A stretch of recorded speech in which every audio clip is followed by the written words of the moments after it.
Hello, and welcome to another episode of Creating Cultures that Outperform. Hard to believe, but we're on episode 15 on the series of How to Lead from Anywhere. If you want to create a culture that outperforms and you want people to have a really good, productive time, no matter where they're working from, you got to have fun. And fun ultimately is a choice. Everybody can make a choice and they can decide to be super serious or they can create a fun atmosphere to work in. So we're going to go over three different things that you could do as a leader or a coworker to create an environment that's a lot more intentionally fun. And we've all worked in fun places. I have, and I've worked in not fun places. And we got so much more done in the fun places. No question, Yeah. people enjoyed coming into work much more. When you have fun, relationships form. So it is an important element, especially if you have teams of people working remotely and you're leading them remotely. Introducing that fun element is going to bring people together in a much more powerful way. So hey, bring the fun. It's intentional. Here we keep things light and create moments of fun that energize our work and each other. Here's the boss sign, fun break. So you could do these things intentionally and you could Yeah. assign people to come up with fun things to do. And it could be their turn to be the fun meister. And we've all worked in fun places, Tara. We were talking about it before we got on the show here. About some of the Yeah. fun times we had. Yeah. I mean, it really is a choice. You have to decide that it's important and you have to Yep. choose to be the leader in the fun. You can't just let it sit back and just let it happen organically because sometimes it won't. If you don't have people that are just naturally funny or people that enjoy having a good time doing practical jokes and stuff like that, if you don't have people that are just naturally fun people on your team, it can be a challenge. So you really want to use fun as that tool. And we've talked about this before, but Hmm. fun is what's going to offset the stress of the work. And so when you're working and deep thinking so deeply about things, you're doing very labor intensive work or things like that, you really do have to balance it back out with some fun. And having those little short times in the day where you just take your mind off of whatever it is you're working on, spend some time just really having a good laugh Yeah. because that laugh is going to just make you feel better overall. Just releases those hormones, those feel good hormones, and make it helps you make connections with people when you start to laugh together and enjoy each other.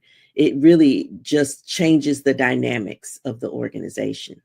Southwest Airlines, which was certainly one of the top performing airlines for decades, they've fallen short, I think, the last, 10 years.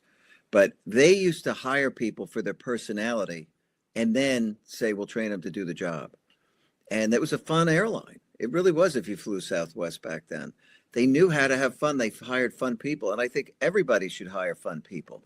Because Yeah, when you're having fun, you're not only strengthening relationships with other people, you're breaking down barriers. You can lighten up a tense situation. I've seen yeah. tension just melt away when the people who are involved in the tense situation start having a lot of fun together. And so it's a choice. You got to have fun. And you Yeah. also got to laugh because I fun was laugh. recently on a flight that got delayed, and the lead flight attendant was like he had totally mastered this idea of I'm going to make lemonade out of these lemons, right? So he can't Yeah. control when we go or when we stay, and we're sitting there, he's giving us he tells us, I'm going to give you every bit of Mhm. information I have. I'm going to tell you as soon as I know. And right out the gate, he kind of set the stage for us to relax. We're going to bring some snacks through because we're going to be here for a while. But he constantly kept us engaged. He really did a great job of trying to make it fun as possible. And so there And he pulled it were, off. yeah, a couple of times where we thought we were getting ready to get off the plane, and then he had to come back and say, "No, we're not getting off the plane." Then he'd come back again, and finally, when we take off, we land at our final destination. He gets on the loudspeaker and he's like, "Get off!" He's like, "I'm done with you people. Get off of the plane." And it was just hilarious because he had built that relationship with us. Yeah. So by the time we get to the gate, he's just like, "Get off." And the whole plane just burst out in laughter Yeah. because, he made the whole experience fun, You know, where he's it would been, have been just overall tense. And yeah, it was a hard place to be in. We were on that plane for like 4 hours. you know, listen, So, and it's not accidental. This is a guy who's doing it right. intentionally. He's collecting ammunition over time, coming up with, slogans, tactics, and other things that he Yeah. knows works. So he's refining a craft. Yeah. Being fun, there's a craft to it. And you can actually build up ammunition over time, have that fun attitude, really get it going.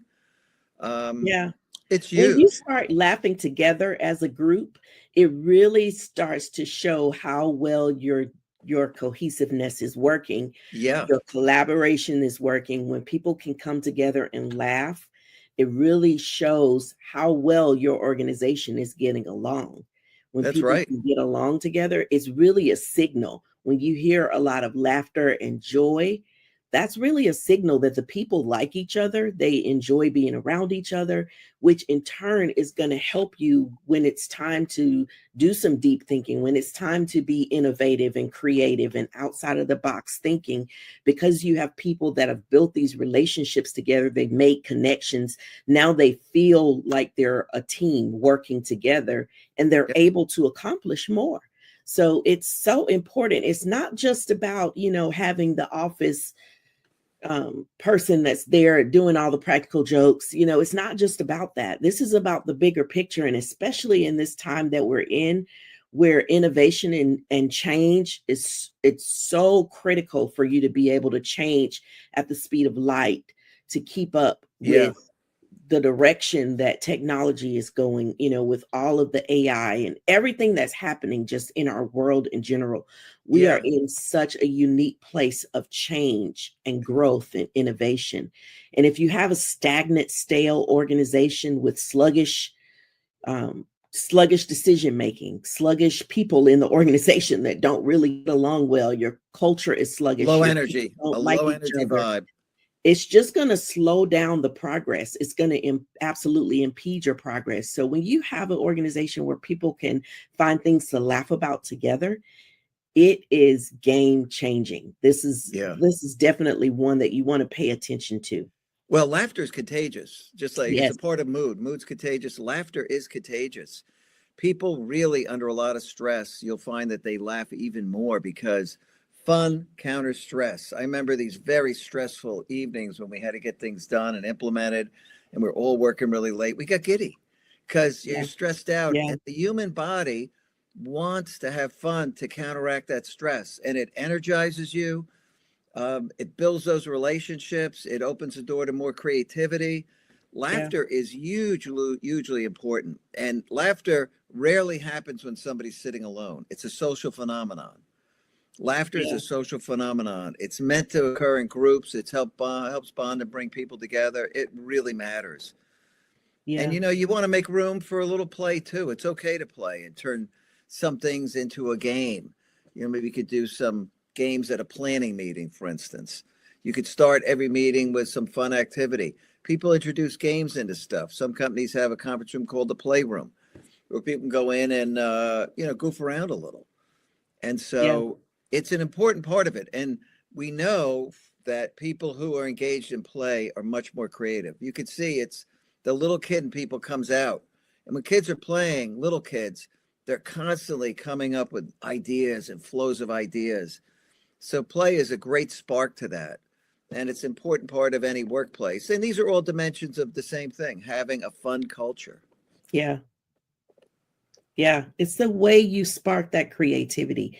Yeah. You stop thinking about, whatever the problem is, and you start thinking about something else. And almost without fail, you're going to get a spark of an idea just by Yeah. changing what you're focused on. It'll make you think, and you're like, oh, wait a minute, maybe I can do this, and that will solve the problem. It happens Yeah. that's just how the brain works, where you stop thinking about that thing in the forefront, but your brain is still thinking about it in the background. Well, there's so many ways to have fun. Tara, remember we did the video on that staircase in Denmark where they turned it into a piano? Yeah. Yeah. And very few people were taking the staircase. They'd all take the escalator. But for a Hmm. week, they turned this staircase into a piano where as you stepped on different steps, different notes, and everybody was using it. Everybody was having fun. Like you can in your workplace, you could have the trash cans. You can have a basketball hoop over them, so people are throwing stuff in, and Yeah. that's the type of play you've got to have, right? Where it's okay to do stuff like that. Yeah. And that has to come from leadership. Yeah. You can't just rely on people in the room to do it for you. You really do have to, you have to lead by example on this one, because people are going to feel stifled and they'll feel like it's not appropriate if the leader does not get involved. But when the leader does it, that makes it okay for everybody to have fun. It's the leader is the key. The leader is the key to everything. They set the tone. If they're really serious and they don't participate in the laughter and fun, the laughter dies down right away. Yeah. Everybody knows that's a social signal. Hey, we don't have fun around here. Yeah. But so this is really important. As the boss leading remotely, you've got to make this a priority. And that's why these norms are good, because they basically say, hey, we're going to have fun. It's okay to have fun here. So when the boss sends these out, if you're the boss, you know, this is the reason it's okay to play. It sparks ideas, shifts perspective, unlocks innovation. There's business reasons for every one of these things. This isn't Right. just let's goof around. This is about running a good business.